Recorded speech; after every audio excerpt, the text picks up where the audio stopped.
ես միշտ եմ նշում, որ անշնորհակալ գործ է որևէ ժամկետ նշելը, որովհետև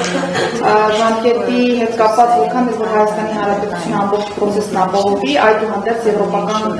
կողմի դիրություն է գտնում որոշման կայացումը, սա տրամաբանական է եւ ստանդարտ է, որևէ նորություն չկա Հայաստանի Հանրապետության տեսքում, բայց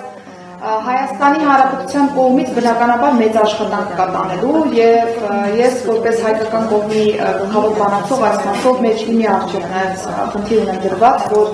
երկխոսության մեկնարկից հետո մենք հնարավոր սեմ ժամկետում պիտի ապահովենք որակով եւ պատժոճկետով բոլոր գործողությունների կատարումը եւ 2-3 տարվա կտրվածքով ենք մեր առջև խնդիր դրել այս process-ը ապահովելու, ընդ որում ես չէի հավակնի նմանատիպ նույնիսկ ժամկետ հնչեցնելու, եթե պայմանական այս պայմանական կենսաչափական համակարգի ներդրման արդեն վերջին փուլում չգտնվեին։ Սա իհարկե մեր ներքին ժամկետներն են։ Բնական է, որ մենք անելու ենք առավելագույնը, որպեսզի այս ժամկետները գնալով ավելի կրկնվեն, փորձենք ավելի սեր ժամկետում կատարել բոլոր միջոցառումները, բայց այդուհանդերձ ես ուզում եմ չմոռանանք, որ մենք պիտի այս process-ն ապահովենք որակով եւ պատժոճկերտով եւ չգեներացնենք տարբեր ռիսկեր եւ եվրոպական կողմը եւս պիտի վստահ լինի, որ այն բոլոր գործողությունները, որոնք որ կատարված են, դրանք սկզբունքային, այսպես ասեմ, հենքի վրա դրված գործողություններ են եւ դա պիտի թույլ տա եւ վստահություն տա գործընկերներին կայացնելու համապատասխան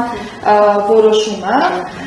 բայց տեսնում եք, որ մենք այս պայծրությամբ անգամ մեր ակնկալիքից ավելի սեմ ժամկետում ենք հասել այս կարևոր հանգրվանին, երբ որ երկխոսության մեկնարկից հետո շատ կարճ ժամկետում ենք ստացել գործողությունների ծրագիրը, ընդ որում գործողությունների ծրագրից հետո չնայած նրան, որ վերջերս ենք ստացել գործողությունների ծրագիրը, բայց եվրոպական կողմը կարևոր ընդգծումներ է կատարել մեր առաջընթացի մասով, ընդ որում ես նորից եմ ուզում շեշտել, այնպիսի զգայուն թեմաներով ենք առաջընթացի տեմպեր գրանցել, ինչպիսին կենսաչափական համակարգի ներդրումն է, սահմանների կառավարումն է, միգրացիոն եւ ապաստանի վերաբերող հարցերն են եւ ես ուզում եմ նորից բարձրաբանել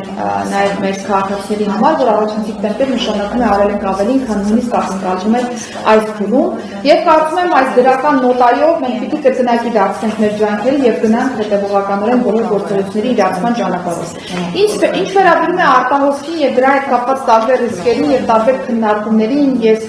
նաեւ հանրային դիրություն տարբեր մտահոգությունների եմ հանդիպել տարբեր երկրների մասով, այդ նաեւ այն երկրների մասով, որոնց հետ Հայաստանն այս պայմանությամբ կարգավորում է իր հարաբերությունները, բայց ուզում եմ փաստել, որ եթե մենք եւ նաեւ եվրոպական կողմը ընկալել եւ գնահատել, որ կան արտագաղթի ռիսկեր, ես վստահեցնում եմ, որ մենք այս կետին ուղղակի չենք հասնում։ Սա ուզում եմ հստակ արձանագրել, որովհետեւ սրա համար ինձ ինքն տալիս մի քանի փաստեր, հիմնվում եմ այդ փաստերի վրա, առաջինը, որ 2025 թվականը առաջին տարին է, որ մենք միգրացիոն ոլորտում